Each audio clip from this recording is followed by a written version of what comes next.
Okay, so Bismillahirrahmanirrahim. Assalamu alaikum everyone. I'm sure that all of you are fine and enjoying the blessings of Almighty Lord. So without wasting even a single second, let's proceed further and try to discuss something very important today. In today's discussion, we are going to talk about the important works, highly important works, जो pros का हिस्सा रहे हैं और pros के मुतालिक पूछा जाते हैं और अभी तक जो है वो इनके बारे में डिटेल्स में बात होती है मुख्तलिफ सेशंस के अंदर मुख्तलिफ इंटरव्यूज के अंदर जो है सो आप इन प्रोज को जो है वो मिस नहीं करेंगे। सेकंड के सेशन हाफ में हम कोशिश करेंगे एक मॉक इंटरव्यू जो है वो ऑर्गेनाइज करने का, और जो हमारे पास ये तमाम की तमाम चीज़ें इन्हें हम डिस्कस करेंगे। हमारे पास इसके बाद चूंकि प्लानर में कोई और इंटरव्यू नहीं है, और आज के सेशन में हम अपने जो प्रो सेक्शन के हवाले से चीज़ें हैं ये भी कम्युनिकेट कर लेंगे। इसके बाद मैं अवेलेबल रहूँगा आपके लिए। मुमकिन है कि हम फॉर्मल क्लास जो है वो ना कंडक्ट कर सकें, लेकिन मैं 3 डेज तक अगर कोई भी स्टूडेंट जो है वो किसी किस्म की प्रॉब्लम फेस करता है या उसको वो समझता है, तो उसके लिए जो है कोई चीज़ जो है वो उसे आसान बनाया जाए, वो डिस्कशन करना चाहता है, तो मैं उनके लिए अवेलेबल रहूँगा। लेकिन चूँकि हमने मॉक सेशंस को तमाम एक्टिविटीज़ को कंप्लीट कर लिया, और आज जो मैं काम असाइन करना चाह रहा हूँ इसमें भी मैक्सिमम चीज़ें वो हैं जो आप रीड आउट करेंगे, और इनमें से जो ज़्यादातर क्वेश्चंस हैं जो प्रोज से रिलेटेड हैं ये आपको उसमें जो है वो हेल्प आउट करेगा। सो वैसे तो हम 10th ऑफ नवंबर तक हमने चीज़ों को कंप्लीट करना था, बट हमने थोड़ा स्पीडी मूव किया और कोशिश की कि दरमियान में जब मॉक इंटरव्यू सेशंस जो हैं जिन स्टूडेंट्स के नहीं हो सके तब भी हमने अपनी क्लासेस को स्किप नहीं किया और हमने तमाम कंटेंट को जो है वो मुकम्मल किया। सो हम अपने मैक्सिमम कंटेंट को कवर कर चुके हैं और आज जो है वो हम इसको कम्प्लीटली कवर कर लेंगे। तो अगर फिर भी किसी का कोई कंसर्न कोई क्वेश्चन हो तो वो बाद में अपने ग्रुप के अंदर जो है वो पूछ सकते हैं। हमारी फॉर्मली क्लास जो है वो इसके बाद शायद नहीं हो सकेगी, ठीक है। सो लेकिन डिस्कशन के लिए I am available whenever you want to. जब तक आप इंटरव्यू के हवाले से कोई भी कंसर्न है तो आप उन चीज़ों को अपने को पूछ सकते हैं। अलबत्ता फॉर्मली क्लासेस जो हैं शायद हम जो है वो कंडक्ट नहीं कर पाएंगे, क्योंकि हमारी क्लासेस का जितना भी कंटेंट है वो हम मुकम्मल कर चुके हैं, और अब जो है वो आपको सिर्फ उन्हीं तमाम चीज़ों को रिवाइज करना है। सो इन टुडेज डिस्कशन मैं उन तमाम चीज़ों पर बात करूंगा, उन तमाम बुक्स पर बात करूंगा that falls under the genre of the prose. Prose में कुछ ऐसी किताबें हैं, कुछ ऐसी बुक्स हैं जो इस दफा सेंटर ऑफ अटेंशन रही हैं दोनों इंटरव्यूज के लिए जो हैं वो कमीशन के।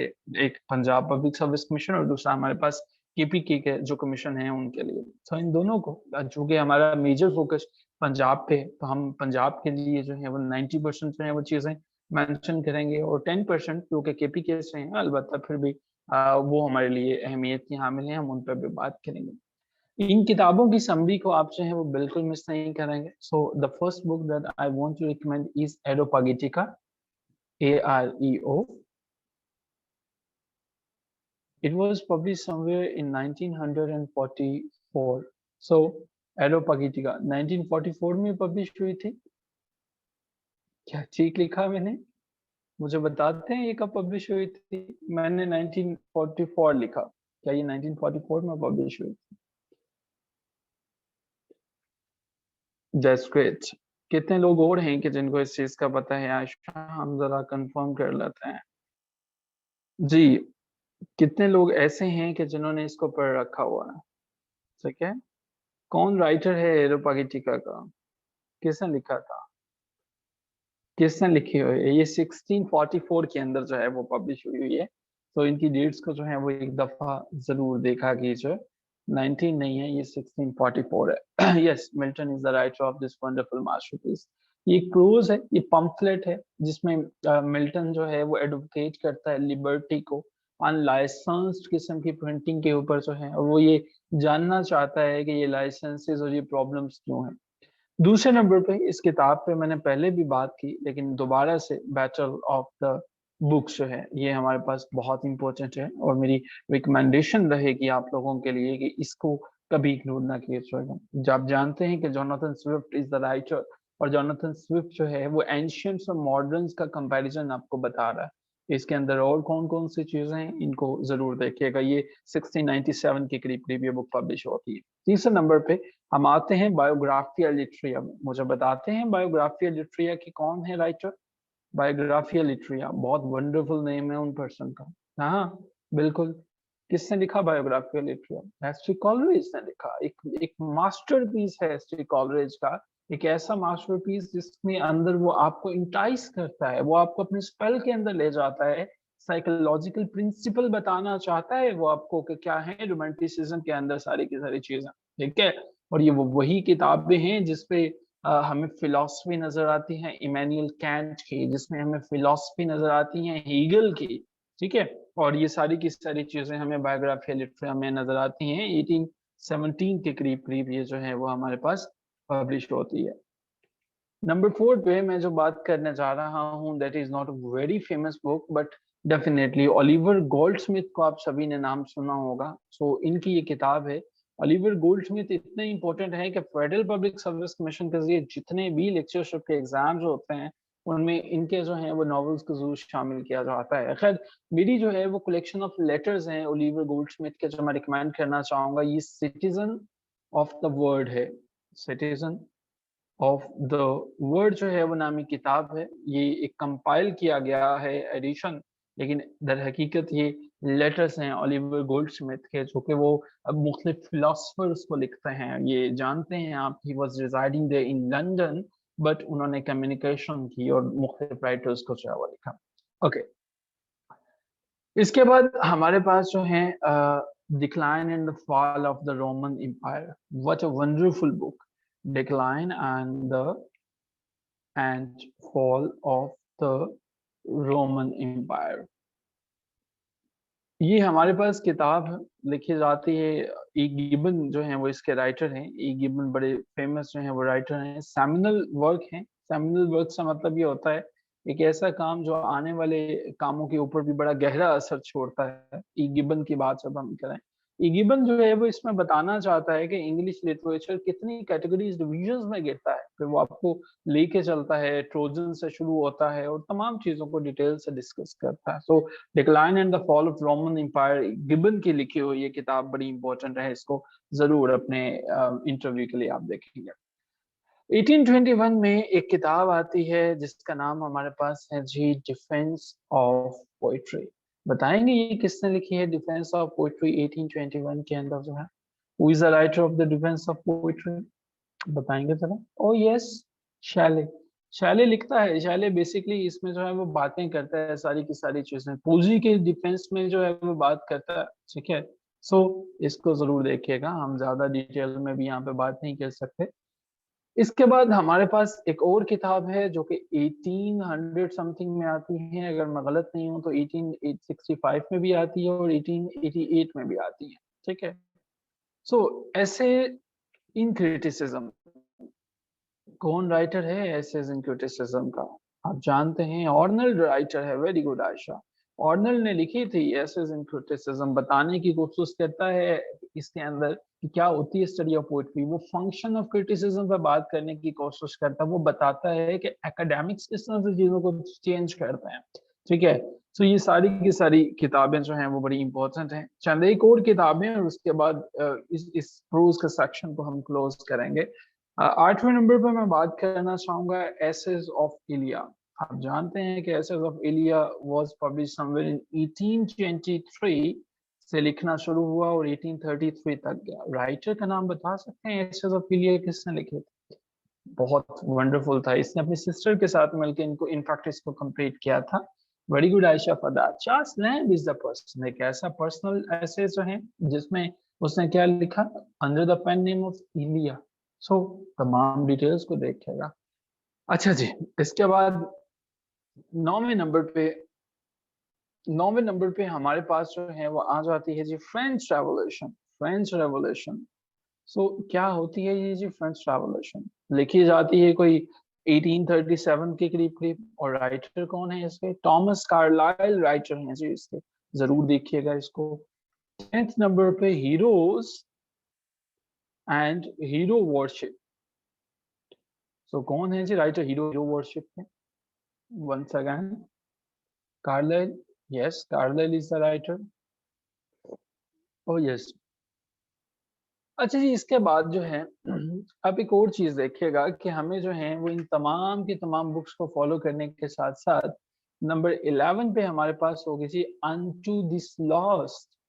आप बता सकते हैं अनटू दिस लॉस्ट के राइटर कौन है? ये 1860 में लिखनी शुरू की गई थी और 1862 में ये कंप्लीट होती है। कौन है जी इसके? John Ruskin. Oh yes. एक और बड़ी मजे की किताब है, जरूर पढ़िएगा और इंटरव्यू में आपको काफी हेल्प आउट देगी, इनफैक्ट आपको बूस्टर देगी आपके मार्क्स के हवाले से। ट्रेवल्स विद अ डोंकी, पूरी की पूरी हिस्ट्री है इस ट्रेवल्स विद अ डोंकी के अंदर जो है वो। आर्नल्ड स्टीवनसन जो है वो इसके राइटर हैं। ट्रेवल विद अ डोंकी, ये किताब के राइटर हमारे पास जो है वो कौन से हैं? स्टीवनसन। 1879 के करीब करीब ये जो है वो लिखी जाती है। आखिरी जो इस दो किताबें मैं आपको रिकमेंड करूंगा, नंबर 13 पे मैं आपको रिकमेंड करूंगा कि ओरिजिन ऑफ स्पीशीज को इग्नोर ना कीजिएगा। ओरिजिन ऑफ स्पीशीज जो है वो बड़ी इंपॉर्टेंट है। ओरिजिन ऑफ स्पीशीज को लेके जो है वो चीजें चलिएगा, ओरिजिन ऑफ स्पीशीज इंपॉर्टेंट है। एंड नंबर 14 पे हमारे पास जो है वो टेटलर। टेटलर को जरूर देखिएगा। ओरिजिन ऑफ स्पीशीज आप जानते हैं डार्विन की लिखी हुई किताब है, थ्योरी ऑफ एवोल्यूशन है, तमाम की तमाम चीजें जो है वो टेटलर और स्पेक्टेटर को जो है वो आप जरूर देखें। सो ये कुछ चीजें थी जो हमारे पास जो है वो इम्पोर्टेंट हैं, इम्पोर्टेंट नहीं बल्कि इसके अलावा जो है वो हमारे पास, अगर हम यही कहें कि बहुत इम्पोर्टेंट है तो ये गलत नहीं होगा। आपने बहुत सी चीजें जो हैं वो एक समझी होंगी, सारी की सारी चीजों को जो है वो देखा होगा।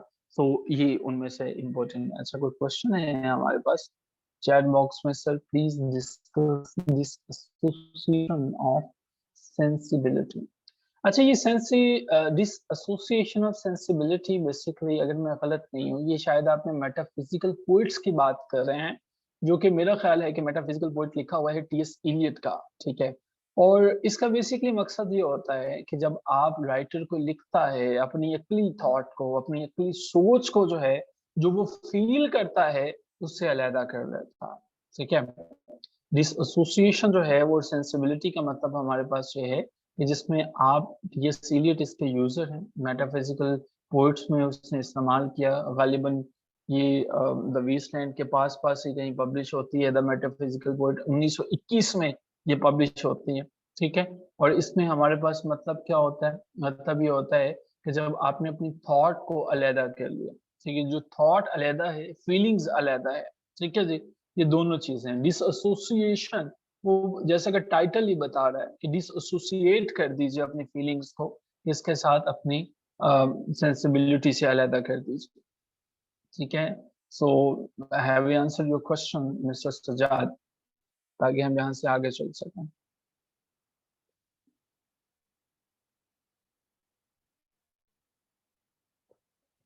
ऑलराइट जी, हम जो हैं यहाँ से अब थोड़ा सा आगे बढ़ते हैं।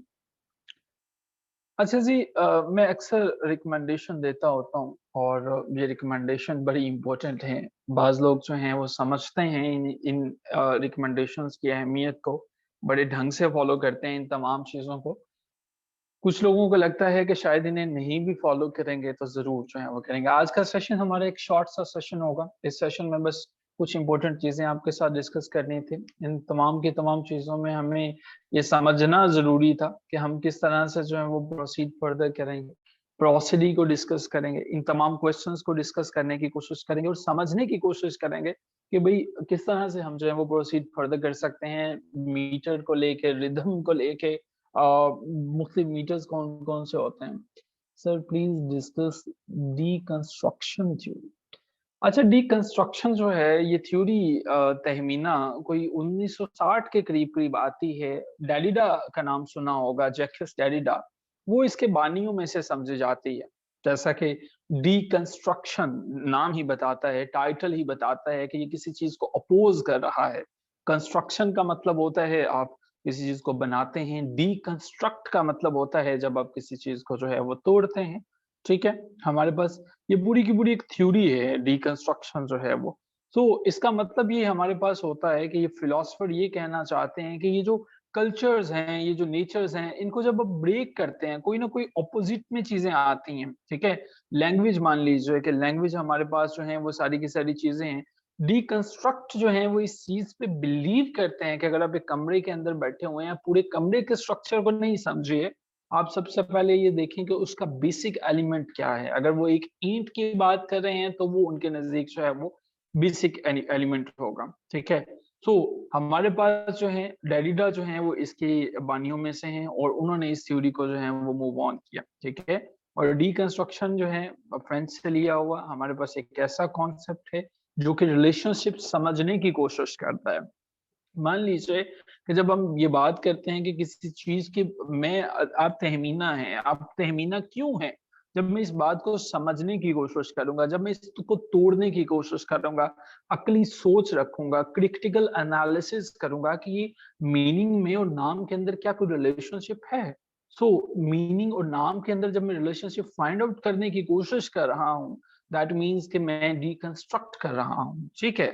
सो डीकंस्ट्रक्ट कर रहा हूँ। आप कोई नॉवल पढ़ना शुरू करते हैं, आप हर दफा उस नॉवल का कोई नया मीनिंग निकाल लेते हैं, ये मानना है डीकंस्ट्रक्शनिज्म के लोगों का। उनको लगता है कि आप हर चीज को जब कोई डीकंस्ट्रक्ट करते हो, जब तोड़ते हो, जब उनको छोटे पार्ट्स में तकसीम करते हो, कुछ नया जो है वो आप उसमें से निकालने की कोशिश करते हो, ठीक है। सो ये थ्योरी बेसिकली आपको जो है वो बताने की कोशिश करती है नए मीनिंग्स के बारे में, ये नई कुछ नई चीजें जो है वो लेके आने की कोशिश करती है, ठीक है।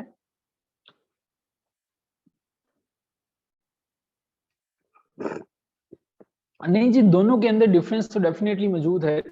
अगर आप ये कहेंगे कि दोनों जो हैं वो सेम कॉन्सेप्ट रखते हैं, दोनों के अंदर सेम कॉन्सेप्ट तो नहीं है। अलबत्ता आपको दोनों थ्योरीज को मेरा ख्याल है कि एक दफा देख लेना चाहिए। पोस्ट स्ट्रक्चरलिज्म और ये डीकंस्ट्रक्शन में अंदर दोनों के अंदर डिफरेंसेस मौजूद है, ठीक है। एक जो है वो हम ये कहते हैं कि इनकी थॉट एक जैसी है, लेकिन हम ये नहीं कह सकते कि ऑपोजिट है बिल्कुल एक जैसे, लेकिन बहरे क्या फर्क जो है वो इनके अंदर जो है वो मौजूद है, ठीक है। आप इसको जो है वो थोड़ा-सा रीड आउट करेंगे तो आपको पता चल जाएगा कि पोस्ट स्ट्रक्चरलिज्म जो है, उसमें से पोस्ट स्ट्रक्चरलिज्म में से ही निज्म की थ्योरी निकलती है, ठीक है। और उसको ये लगता है पोस्ट स्ट्रक्चरलिज्म के अंदर से जो डीकंस्ट्रक्शनिज्म निकलती है, उन्हें ये लगता है कि सिस्टम तो हमेशा चेंज होते हैं। अभी अगर मैं यहाँ पे समझा रहा हूँ तो आई एम श्योर कि अब काफी कंफ्यूजन जो है वो पैदा हो रही होगी आपके लिए, लेकिन आपके क्वेश्चन का जो आंसर है कि दोनों का कॉन्सेप्ट जो है किसी हद तक सेम है, अलबत्ता 100% सेम नहीं है। एक हमारे पास पोस्ट स्ट्रक्चरलिज्म में से ही डीकंस्ट्रक्शन की थ्योरी जो है वो निकलती है, ठीक है। अब हमें देखिए जिस तरह से तहमीना आपकी बात से मुझे याद आ गया। अब स्ट्रक्चरलिज्म की और पोस्ट स्ट्रक्चरलिज्म की बात से अब हैमलेट की जो स्पीच है टू बी और नॉट टू बी, अब देखिए उसको कितने ही एंगल से डिकंस्ट्रक्ट किया जा सकता है। मेरे लिए उसका मतलब कुछ और हो सकता है, आपके लिए कुछ मतलब और हो सकता है, ठीक है।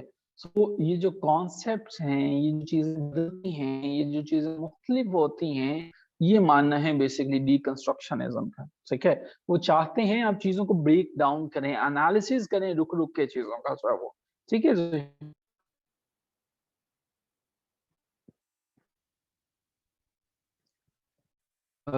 Okay Meena, I am sure कि मैंने आपके क्वेश्चन को आसान तरीन जुबान में समझाने की कोशिश की और किसी हद तक आपको चीजों का पता चला, ठीक है। चलें, थैंक यू। अच्छा जी, कुछ चीजें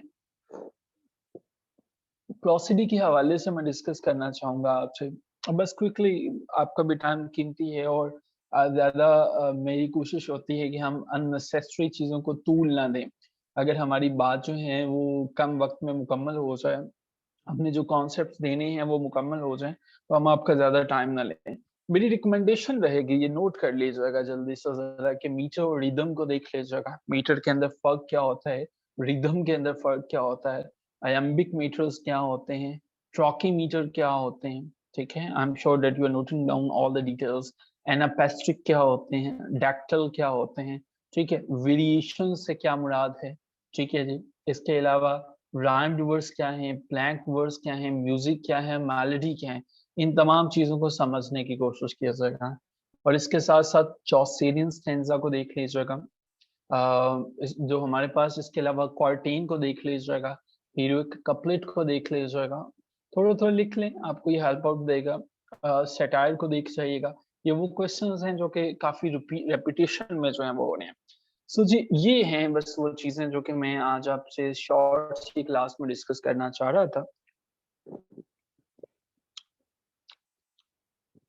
हमारे पास तमाम चीजें हमने डिस्कस की, हमने तमाम चीजों को जो है वो कवर अप करने की कोशिश की।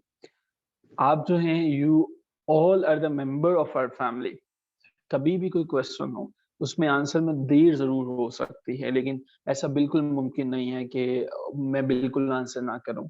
ये जरूर मुमकिन है कि आपको कहीं पे कोई कंसर्न है तो कॉल बैक करना, कॉल आप चाह रहे हैं कि मैं आपको करूं, आप अपनी अवेलेबिलिटी मैं आपको बता दूंगा, उस पर हम बात कर सकते हैं। आपको अपने इंटरव्यूज तक बिल्कुल भी कंफ्यूज नहीं होना, बिल्कुल भी परेशान नहीं होना। जिस तरह से नजर ना आने वाले जो चीजें होती हैं ना, आप समझिए कि मैं हमेशा आपके साथ मौजूद हूँ, आपकी सपोर्ट के लिए। कहीं पे फंस जाते हैं, किसी क्वेश्चन में से निकलना है आपको, तो कोई कॉन्सेप्ट नहीं क्लियर होते, आई एम डेफिनेटली है और मैं आपके आंसर्स क्वेश्चन आंसर करने के लिए मौजूद हूँ। सो हमारे लिए, मेरे लिए, एमओसीसी के इस प्लेटफॉर्म के लिए आपकी कामयाबी बहुत इंपॉर्टेंट है। अपना बहुत सा ख्याल रखें, अपनी दो बेस्ट अटेम्प्ट करें, और वही चीज जो मैं अक्सर कहा करता हूँ और वो ये है कि आपने अपने इंटरव्यूज की प्रिपरेशन को कभी भी लाइट नहीं लेना है। आपका मुकाबला पंजाब पब्लिक सर्विस कमीशन वाले बच्चों के लिए बिलखसूस, आपका मुकाबला सिर्फ एक बंदी से है। अगर आप खवातीन में से हैं, सिर्फ एक से किस्मत बड़े करीब लेके आई है। इससे पहले 5-5 लोगों से मुकाबला होता था, 4-4, 5-5 लोगों से, अभी तो सिर्फ एक है। उसी एक को compete करना, और आप कर सकते हैं इस डिटर्मिनेशन के साथ। चाहिए कि definitely you are for this seat and this seat is for you. मेरी बेस्ट विशेस, हर तरह से स्पोर्ट्स हमारी आपके साथ है। हम आपके लिए हर किस्म की स्पोर्ट के लिए अवेलेबल हैं। अल्लाह ताला के साथ आप सबको कामयाब करें। हमारी फॉर्मल डिस्कशन, फॉर्मल क्लासेस का यहाँ पे इख्तिताम होता है। अलबत्ता कहीं भी कोई चीज़ आपको प्रॉब्लम पेश आती है समझने में, तैयारी करने में, कोई कंफ्यूजन में, I am just a text away. आप जरूर नोटिफाई करेंगे and I will try my level best to get you back as soon as possible. जी, हमें पता चला है कि दिसंबर में एसपीएससी का भी स्केड्यूल्स आ रहे हैं। सजाद साहब, ये चीज़ हमारे नोटिस में आई है, और इंशाल्लाह आई एम श्योर कि आपने काफ़ी लाइब्रेरी में बैठे रहते हैं हर वक्त, आपके पीछे हमें किताबें नज़र आती हैं, तो आपने सारी किताबें पढ़ ली होंगी और अभी तो आप बिल्कुल कॉन्फिडेंट होंगे। जी, विशिंग यू गुड लक। आप सबके लिए ढेरों दुआएं, with this note that Almighty Lord of Heaven is not going to disappoint all of you। न सिर्फ आपको बल्कि हमें भी नाउम्मीद नहीं करेंगे। और आखिरी वही एक ही शेर मुझे याद है, और वो मैं दोबारा कहूँगा कि ये अज़मतों के हैं जो रास्ते, गर हों सभी के वास्ते, तो ये सबके वास्ते नहीं है। फिर इन पे चलना मुहाल क्या, फिर अज़मतों में कमाल क्या। तो अज़मतों में अगर कमाल है तो हमें कुछ ना कुछ करना पड़ेगा, कुछ सैक्रिफाइस करना पड़ता है। हमारा जो माइंड है ना, वो आसानियाँ ढूँढता है। फॉर एग्ज़ाम्पल, अगर आप कुछ चैट पढ़ने बैठ जाएँगे ना, लंबा 3 मैसेज भी होगा, लेकिन किसी की स्टोरी होगी, आप उसको पढ़ोगे, बड़े गौर से पढ़ोगे। लेकिन किताबें भी यही माँगती हैं। सो अटेंशन के साथ दीजिए, और दो बेस्ट तरीके से अटेम्प्ट दीजिए। आई एम श्योर कि आप में से बहुत सौ के लिए ये पीपीएससी की आखिरी अटेम्प्ट होगी, क्योंकि इसके बाद आपको इस इम्तिहान के लिए इंटरव्यू नहीं देना पड़ेगा इंशाल्लाह। अल्लाह करे ये सबके लिए हो। With this note I am leaving the class. अपना बहुत सा ख्याल रखिए, and today is the last discussion, और इसके बाद इंशाल्लाह फिर मिलते हैं कभी किसी और क्लास में, किसी जगह पे। Till then take care of yourself and have a good evening. खुदा हाफिज़।